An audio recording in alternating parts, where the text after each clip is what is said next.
Hey everybody, Christy up north Airgunner, and so today we are here with the FX DRS Classic. I'm super excited to tell you about this brand new airgun from FX because they've taken a completely different approach to the overall design of this thing, and there's a lot of cool features I'm going to take you through today. This is the FX DRS Classic 500mm from Utah Airguns. I want to show you the way we can actually modularize and upgrade this thing from the very bare bones platform that it's in right now. So being able to take it from a pellet plinker all the way up to a slug slinger. So it's a really cool project that we'll be working on here at Up North Airgunner. So the other cool thing about the fact that this is such a basic airgun is one, the price point. If you've been looking to get into the FX brand, it's a great way to get into it. This is a sub $1,000 airgun to get into a premium brand like FX. So that way you'll have access to the different interchangeable slug liners, pellet liners, all the different liners that you can get with this, the ability to change the calibers. So it's a great way to get into the FX brand. And it's actually a really good way to get into airgunning in general. The first thing you look at it is it looks like a firearm, right? So if you're coming from shooting firearms, 22 long rifle, let's say, this has a form factor that's going to feel very similar to you as somebody who, very familiar with firearms. And how they're doing this and how they're accomplishing this through this design, when you first look at this, you're like, where's the air bubble, right? So when this was announced at SHOT Show, I was super excited. The very first thing that jumped out at me is that the over-the-barrel reservoir is a really awesome innovation. And just being the historical, gun geek that I am, right? All my historical guns I have on my wall back there.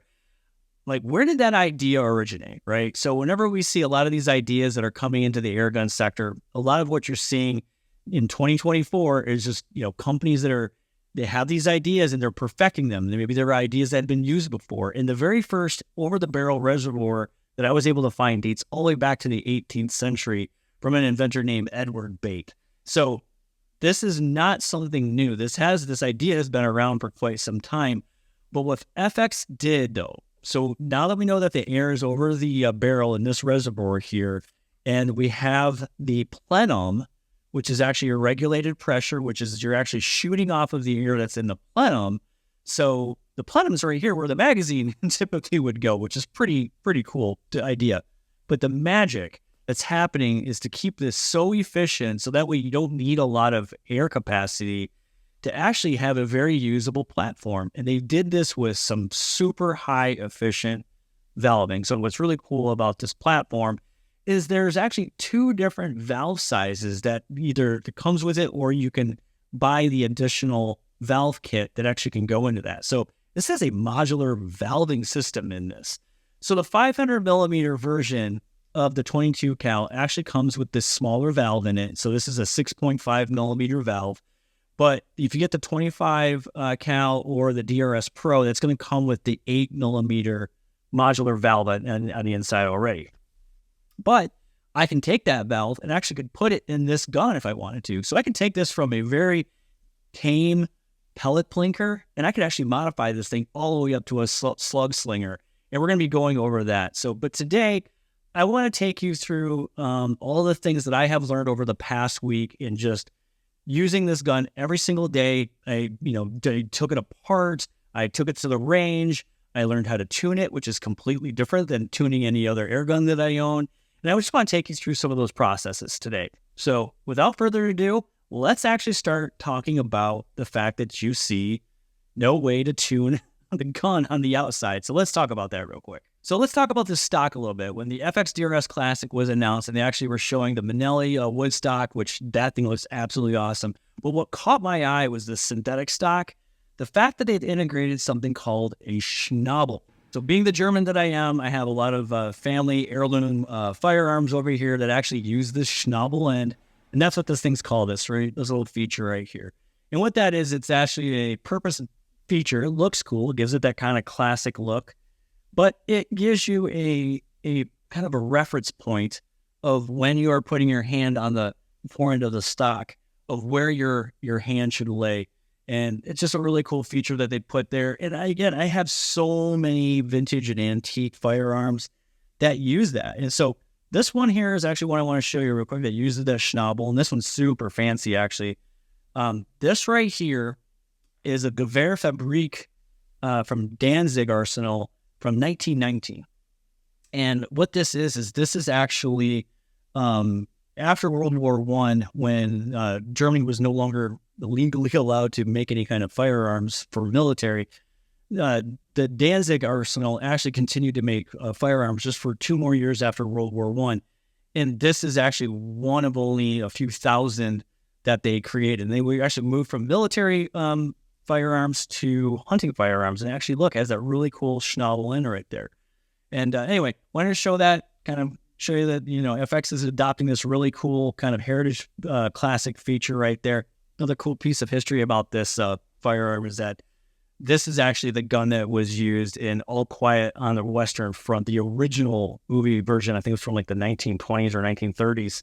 And actually, this is the gun that was used in the final scene of that movie where the sniper takes out the German soldier. So anyway, cool little piece of history, and really cool that FX has adopted such a kind of a classic design with this synthetic soft touch stock. So absolutely love that. Okay, so when you first see the FX DRS platform, you'll notice it's very minimalistic. And so that was a completely intentional design approach that FX took to it. So when we look at the FX DRS Pro, that's obviously a purpose-built air gun for precision shooting, right? It's in a chassis. That MDT chassis is absolutely awesome. But for competition shooting and positional shooting, there's a reason why you want it in that form factor. Very low profile to be able to stick your rifle through barricades, to be able to maneuver around with that. The ability to add weights to get that balance point absolutely perfect. So the DRS Pro, it made sense, okay? It's not just a fact of like making an air gun look like a firearm just for the heck of it, just to be cool. There's a reason for that, because in that discipline, having all of those features in that form factor make a lot of sense.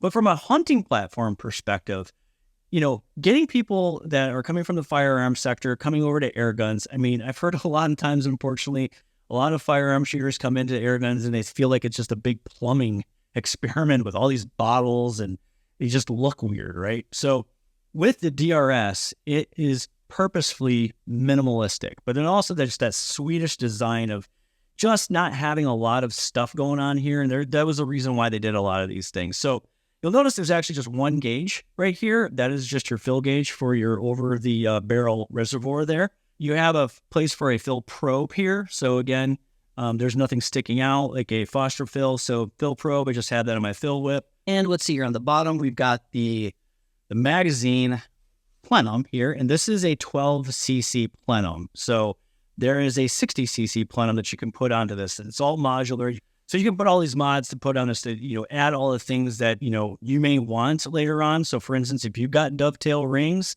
you don't need a rail. You actually just use the dovetail that's in here. But if you want to use Picatinny, there's actually 2 different Picatinny rails you can get. There's a lower one and a taller one, both with MOA adjustment built into that rail. So that's an option there. And then ultimately, there is no external hammer spring adjustment. There's no external regulator adjustment. So typically to get an air gun out of the stock, sometimes it's kind of a pain. You move a lot of bolts to get it out. But what's cool about this is very similar to, let's say, my CZ457 or my Bagara B14R. It kind of like with the 700 Remington form factor for stocks. There's a single action screw here. And that's all you have to remove. You just remove that single action screw and the barreled action just pops right out. Literally takes seconds. So once you have it out of the stock, now you have access to the hammer spring adjustment that's there in the rear, and we'll talk a little bit about that in a second. And then you also have the regulator on the front of the block there.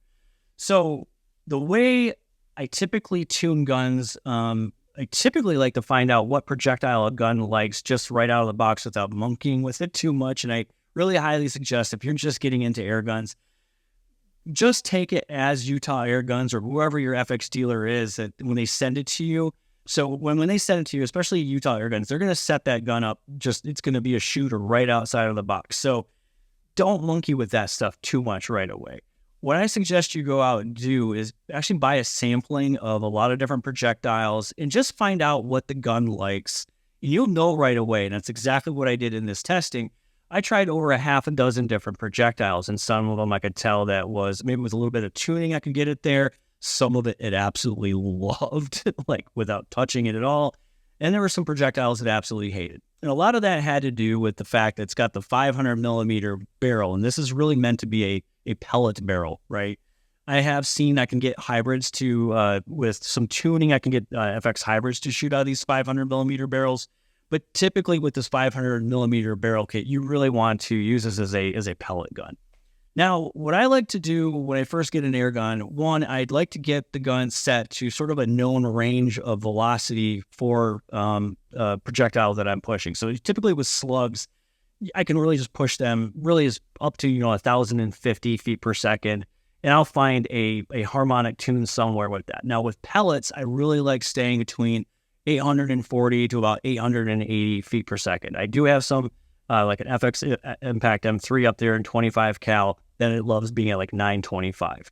So with this, without pushing the gun too hard, I knew like between 840 and 880 is where I wanted to be with, be like a 15 grain to like an 18 grain pellet. So setting the regulator and the hammer spring adjustment, it was already done for me. Utah Airguns already set it. I didn't have to touch that at all. But if you do want to do a velocity tune, Matt Dubber actually made a really funny post. He actually had that strapped to a tripod without the stock.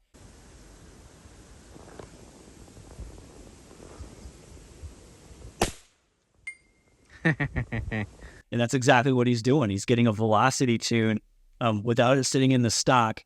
He had it tethered to an air source and basically just finding that velocity before you put it back in the stock. So that is one way you can tune it outside of the stock.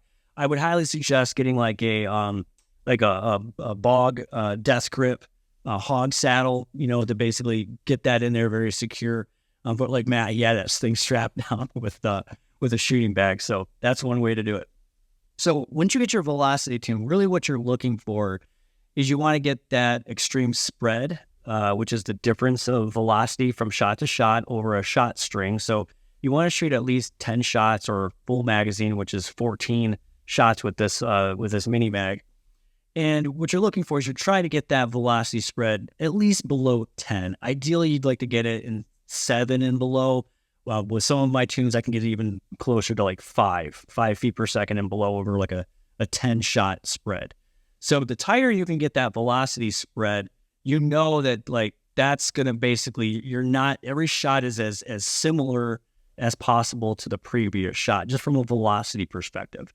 Now, that does not necessarily mean that velocity that you're at, your gun necessarily likes, or maybe even the projectile doesn't like that velocity. But typically with pellets, I have found between 840 and 880, you're going to find somewhere in there that it absolutely loves.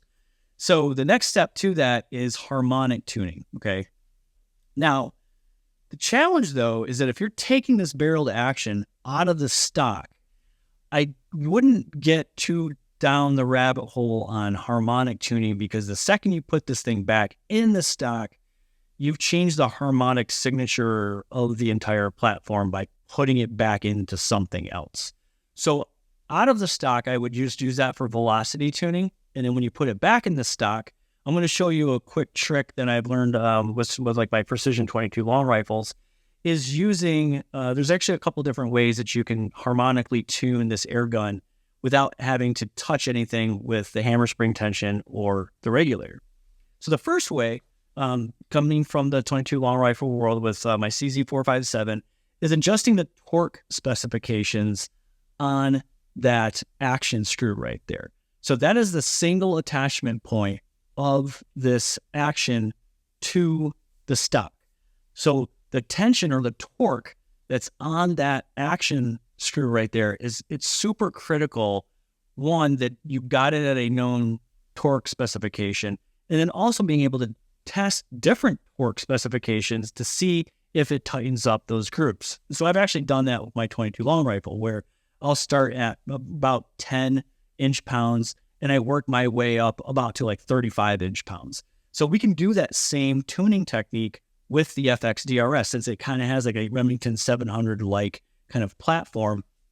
I would start at probably like 15 inch-pounds on this, and then I actually have this set at 35 inch-pounds right now. And And the reason being is that whenever you take it in and out of stock, even if you're not going to use that as a tuning technique, you do want to make sure that the torque on that is the exact same way every single time. So in order to do that, I use something called the Fix-It sticks that actually has a torque wrench in it, and it has an inch-pounds adjuster on there or adapter, so that way you can tell what are the torque specs on that. So super critical.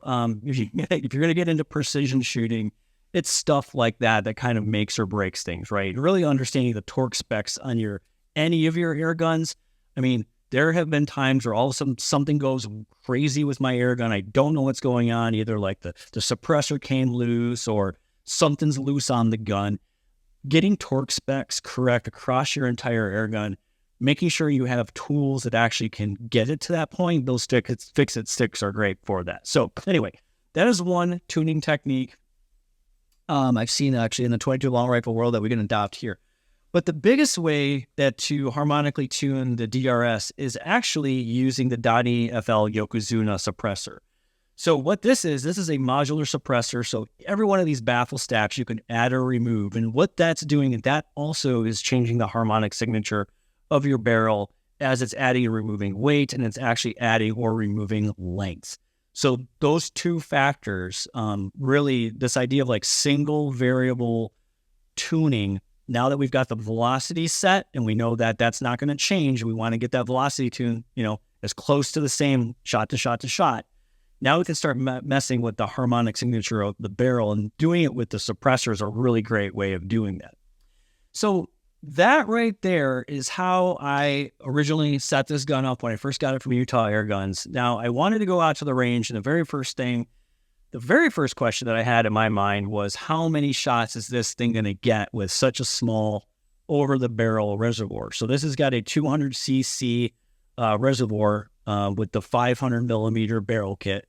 Obviously, with the 600 millimeter barrel kit or the 700 millimeter barrel kit, by going longer in barrel length, you are also getting more air on the air reservoir. So it's kind of like a win-win with getting that longer barrel kit. Got the True Ballistics chronograph set up here, so let's see how many shots we can get before it falls off the reg.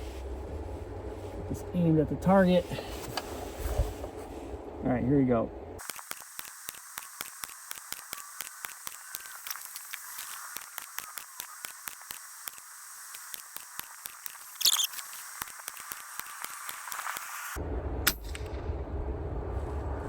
All right, I think I'm falling off the reg here because I just hit 870. But yeah, it's off the reg. I can hear it. We're gonna call that about 35 shots. I would say 35 shots you are safely on the reg using these 15.9 grain AEAs. So, and that's not bad. I mean, that is that's a solid day of hunting for sure. With the upgraded carbon fiber over the barrel reservoir kit, you're going to get probably about, I think they said 25 to 30% more shots or something like that. So 35 shots, there it is. So when I went out there, I tried over a half a dozen different projectiles, and it loved, and I mean absolutely loved, these brand new AEA center punch pellets. So when Ben reached out to me from the pellet shop, said, "Chris, you really got to try these center punch pellets." I'm like, "Yep, send me some. I'll, try them with the FX DRS," because in that 15 to 18 grain weight with this 500 millimeter kit, it was kind of the perfect weight range. When I say loved those pellets, so at 30 yards, I'm just dumping them in the same hole, both on the 15.9 grain and the 18.3 grain. Absolutely love those pellets. It loved the JSBs, the JSB 18.13s. Absolutely love those. Those JSB 18.13s. I mean, I have so many of my 22s that love those pellets. That was kind of a given and would probably like them, but it was stacking them at 30 yards. The AEAs, I think, just edged it out a bit, though. I mean, I'm saying like one whole group. Absolutely love them. So just for the heck of it, I knew the 500 millimeter barrel most likely would not like a traditional slug, like a Zan or a Javelin. I tried them anyway, and it was horrible.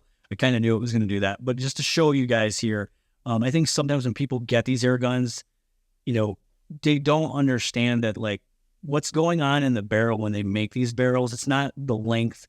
It really is the twist rate, There may be, different, the way the FX does the actual depth of the lands of the rifling in the smooth twist rifling. And there's often, different types of choke at the end. And all of that combination of all those different things is what makes a barrel liner, gives it the ability to shoot slugs. So this one obviously is set up to be a pellet gun.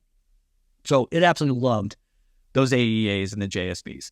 So dumping them in the same hole at 30 yards, moving them back out to 50, and right away, even at 50 yards, I saw the clear winner on that one was the AEA 15.9 grain pellets at 880 feet per second. Right at 50 yards.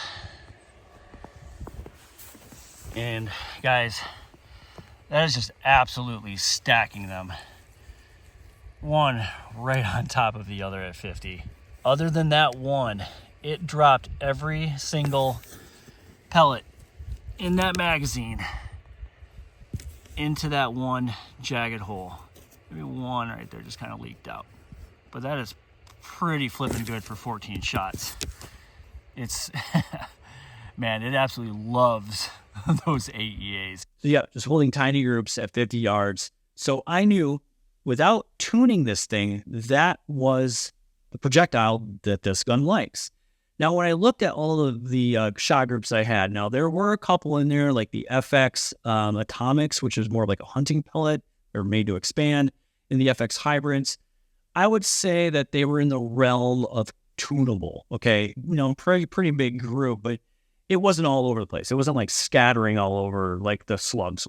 So tuning that, you might be able to get that down a little bit. I know Keith from 68 Whiskey was having a lot of success with the FX Hybrids. So guys, it's crazy windy today. I got this late last night, and I just shot hybrids through.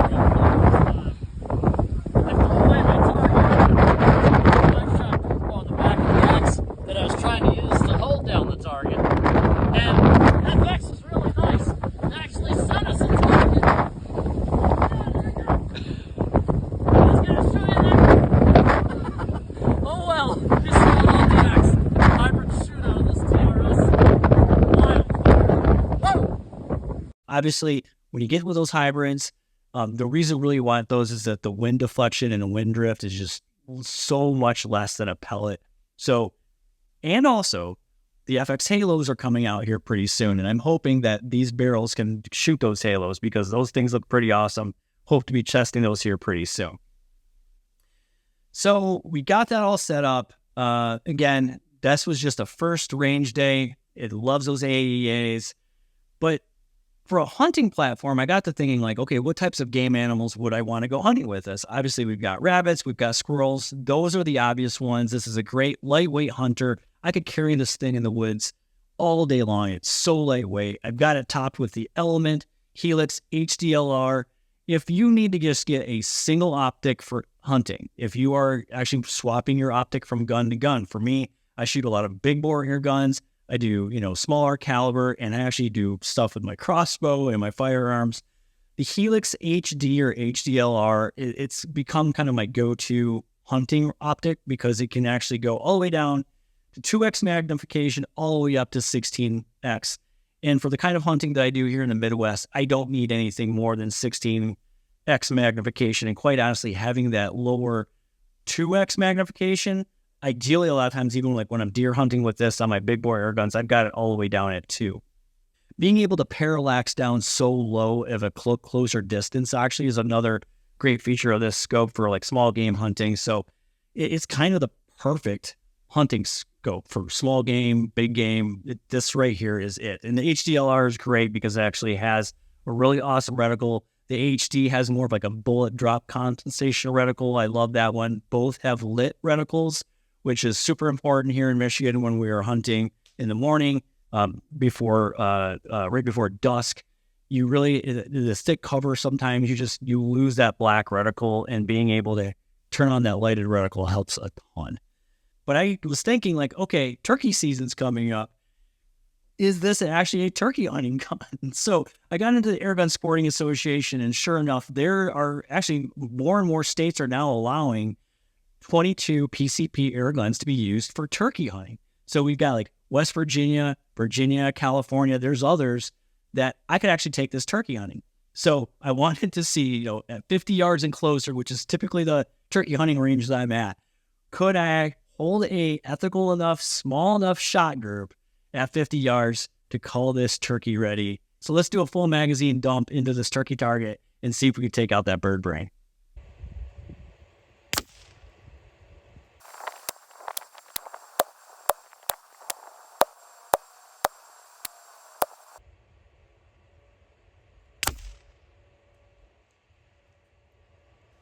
All right. Not bad. Wind just keeps shifting out here, so I don't know if you can see the snow, but it's kind of going like right in my face, but then sometimes it'll go this way and sometimes it'll go that way. That's actually the worst for pellets. You'd rather have more of a perpendicular wind. But yeah, that is a dead turkey. About 14 times over. I'll take it. All right, so there it is. I'll call this a turkey gun. Now, whether or not I can make it to Virginia or West Virginia, I am heading to the Northeast Airguns Classic April 17th to the 21st. If you have not registered for that event yet, guys, it is absolutely a blast. The 6 Hour Academy out there in New Hampshire, you got to make it. It's the first competition of the season that leads us into Harmonic, into Pyramid Cup, and EBR. It all starts with the Northeast Airgun Classic. So I really hope you guys can come out there and join us. It's going to be an absolute blast. Even if you don't want to compete, come out, hang out, see the SIG facility. It's awesome. So there's going to be a lot of great companies out there. The guys from Northeast Airguns is going to be there. Utah Airguns is going to be there. Donnie FL, Saber Tactical. There's going to be a lot of companies out there. Definitely get registered, join us. Come out, get a chance to shoot the DRS, get a chance to take a look at it. We'll be setting up a demonstration range out there. So there it is, everybody. First quick look at the FX DRS Classic. Thanks for joining me. Take care.